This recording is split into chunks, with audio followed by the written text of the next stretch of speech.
Hello, stellar people, and welcome back to the channel. My name is Trey, and today we are wrapping up inking season with the final illustration in inks of the year using Lore of the Silver Hand.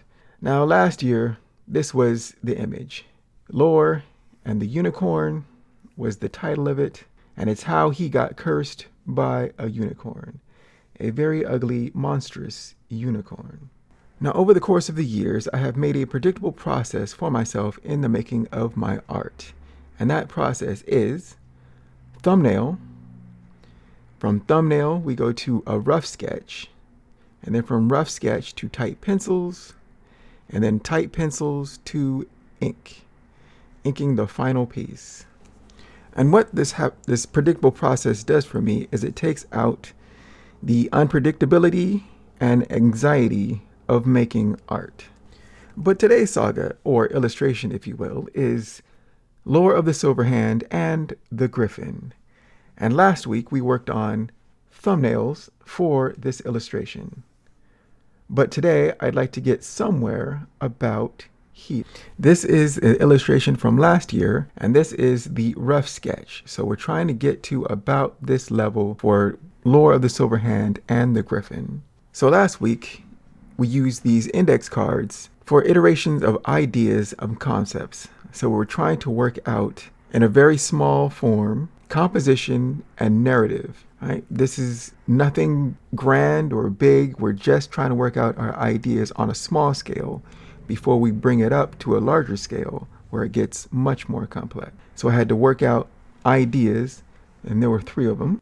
The first concept was a kneeling Lore about to touch a griffin's egg when he's being approached from behind by the griffin with its talons out. The second idea was Lore and a griffin kneeling or bowing to each other with the egg in the middle. Then finally, the third concept was much like the first, where we have the egg in the foreground, Lore standing with his sword, unicorn sword, out, and then the griffin again coming from above towards Lore in the foreground. Then once we had the concepts, it was then making a choice on which narrative and composition did I want to pursue. And so I whittled down each one, giving my reasons for what I did and did not like about going forward with each image. And eventually we got to this image as the final piece that I wanted to work up. So this is the thumbnail for what we will be doing going forward. This has all the elements that I want to push into a larger, more formally done ink illustration. So once I have a thumbnail concept that I like, I then go into computer, because computer, I can do everything I need to do quickly and efficiently, and adjusting size and all that, by making some rough sketches on what I want to develop. I want to develop the character of Lore, his positioning and pose, and the griffin. Those are the main things that I want to get in computer. And from the thumbnail, I know the positioning and the poses of both, so I'm not wondering what does it look like at certain angles, because I pretty much know where I'm going. And now I need to flesh them out. This also helps me get into a flow on what I want and what I'm looking for on this scale. And so I just practice the forms and what could be before actually trying to find reference for the griffin and for Lore and the landscape backgrounds. Also at this scale, I can knock things back and copy things much more easily, and even putting things over other things to combine ideas like I'm doing with the griffin right now to try to get a better idea or confusing ideas for the best look of the image. So this is where we take it up and it really starts to become fun. So I separate the separate pieces into its own layers. So then I can move things, I can resize things like the egg I want in the foreground. I want the griffin on the very back, and then Lore will be in between that. So then I'm breaking down the figure of Lore, what his pose is, what his positioning will be, and all of that on this scale, which is I can erase things. I can even make another drawing right next to it, erase the old one, and then put that in. So digital, it makes it easier to manipulate and play with the image before I have to lock it down.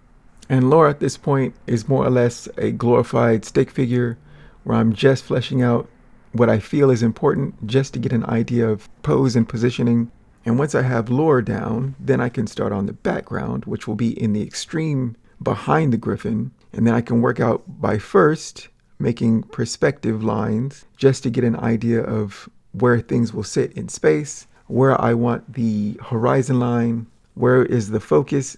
I'm putting pretty much the focus point on the tip of the egg of the Gryphon, and then radiating lines off of that. Then I knock back the lines that I'm using for the background just as a guide.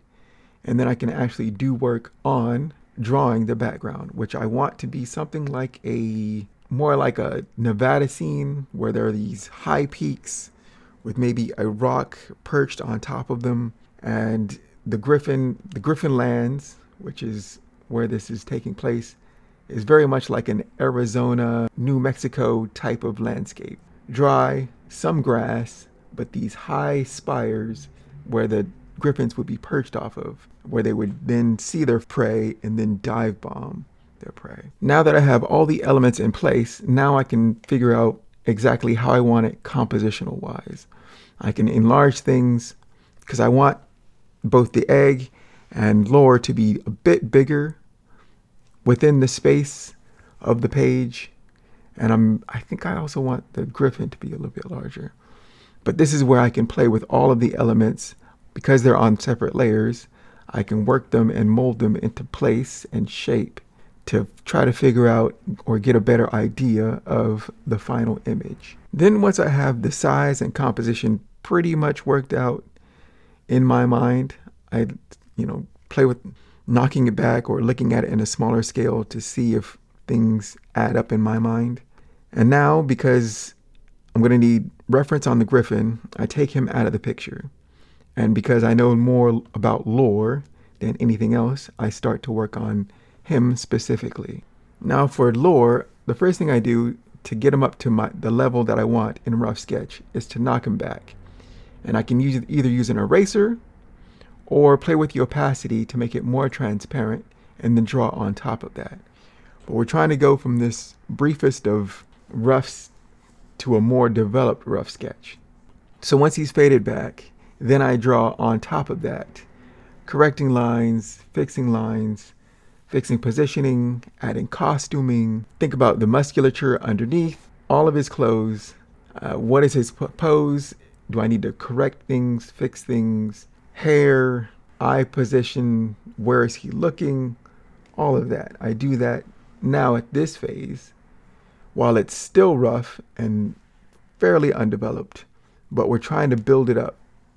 We're building up to something that will be much more appealing and ready for inks. And I usually bounce around an image, doing things haphazardly and randomly, just on a whim, because again, it's pretty early in development, so I can afford, to just play around, bounce around. Whatever I see, I can take care of, but eventually I'll always come to the face, because the viewer will always look at the face to try to recognize some kind of emotion or storytelling within the figure, the pose, and the situation as clues. So I go to the face and then I try to touch it up, fix it up. And again, this is a rough sketch. We're not going for the final. We're just trying to get things into a place that we're satisfied with before then taking it on to the next step. And of course, at this stage, I feel free to do whatever I need to make a better image. And for the example, I did the hand, but I thought the hand was too large. So then I lassoed it and then take it down a notch in size to make it more proportional to the body. And that's what I like about working digitally, because I can do all this with minimal disruption to my flow. You're just trying to get the ideas out, down, and then moving on. And then finally, we're thinking about now lighting, light sources. Where are my darks? So where will the spot blacks be when I start to ink it? Is skin tone where the shadow is coming from. If the sun is up and to the left of him, then the light, he would be casting a shadow forward towards us. But also, if the Gryphon is in front of the sun, it would then cast a shadow upon Lore. And this is all stuff I'm thinking about at this stage, right? Where is that shadow falling on him? And I play with that while also bringing the Gryphon back in and trying to figure out, light sources. How does all this mesh together to make an image? And again, I'm going back in, touching up some things, thinking about some things, shifting things. And right, it's just a continual process of refinement to get to something that you will be happy with. Because if you're not happy with it, usually your audience won't have a good time with it. So always try to make it fun for yourself. And then finally at this sketch phase, I bring back the Gryphon and I'm trying him at different sizes. So I made 3 versions of it at different sizes. So then I can see what does it look like if it's farther back and smaller. What does it look like a little bit larger? And then what does it look like if it's an extreme, like he's just about to pounce? And so here we have the Ruff Sketch. It has all the elements from the thumbnail, the Gryphon's egg, Lore in just behind that in the middle ground, and the Gryphon in the background, and then a background to bring the whole scene together with some lighting indication. And so this is where we have it. This is what I would consider my Ruff Sketch. And now we can move on to the next phase. And the next phase is where I start to look for reference material. Like for the Gryphon, you can look at images of Gryphons. You can look at eggs. What are patterns on eggs? Backgrounds. If you have anything in mind, you try to find reference for those things that can make a large impact on the beauty, grace, and just coolness of your illustration. So next week, we will talk about how to take this Ruff Sketch and bring it up to the tight pencil form. But also, my thoughts on how to gather reference, what to do with them, and all of that. But I have been Trey Hodges. You can find my work at treyhodges.com, and I will see you on the next video. Take care and keep shining. Bye.